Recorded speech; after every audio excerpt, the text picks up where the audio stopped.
All right, President Trump's plans to secure our border and crack down on illegal immigrant crime are working. Earlier today, the Department of Homeland Security announced on X that under President Trump and Secretary Noem's leadership, and of course Tom Homan, border crossings have dropped a whopping 94%.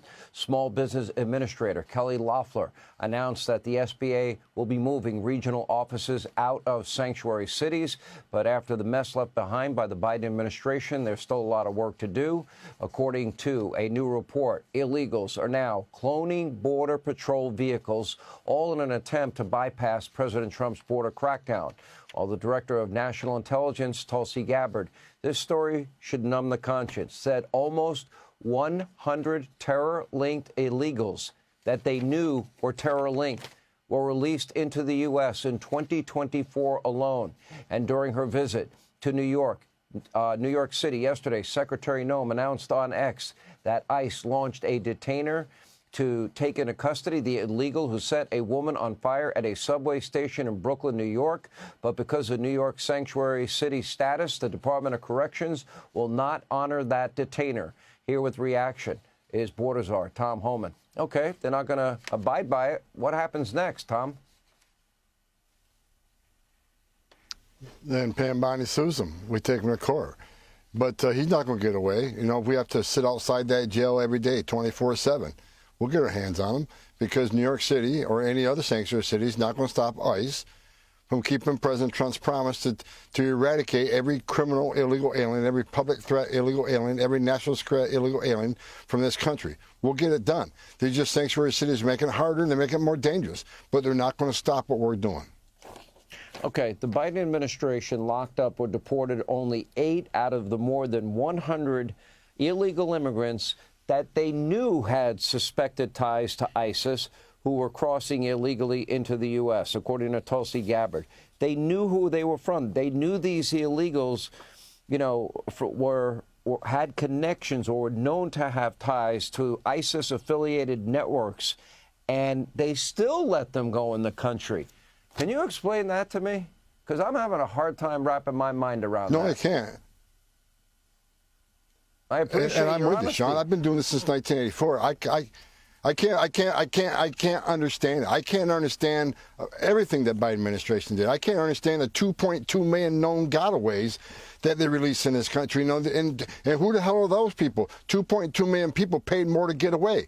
They paid more not to take a free airline ticket to the city of their choice, not to get a free hotel room, not to get free medical care, not to get free meals a day, not to get a free work authorization. 2.2 million people paid more not to take advantage of that giveaway program. How many of them came from the country sponsoring terror? The Biden administration had one thing in mind: optics. Release them as quick as possible. Release them for many times before the vetting even came back, because if there's no overcrowding, they can keep making that false claim the border's secure. It's all about optics. It was nothing about national security. Well, and then there was the big lie that the border's secure and the border's closed, none of which was true.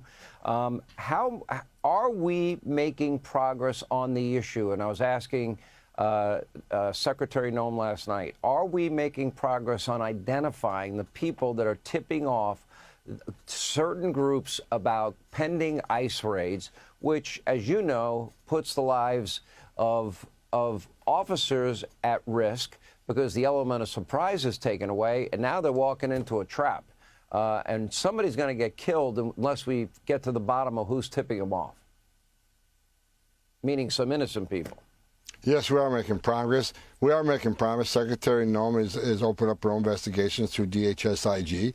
We already found one dealing with that, under investigation. Department of Justice, the FBI, the Deputy Attorney General, Emil Bove, he opened up another criminal investigation into the DOJ. We will find them.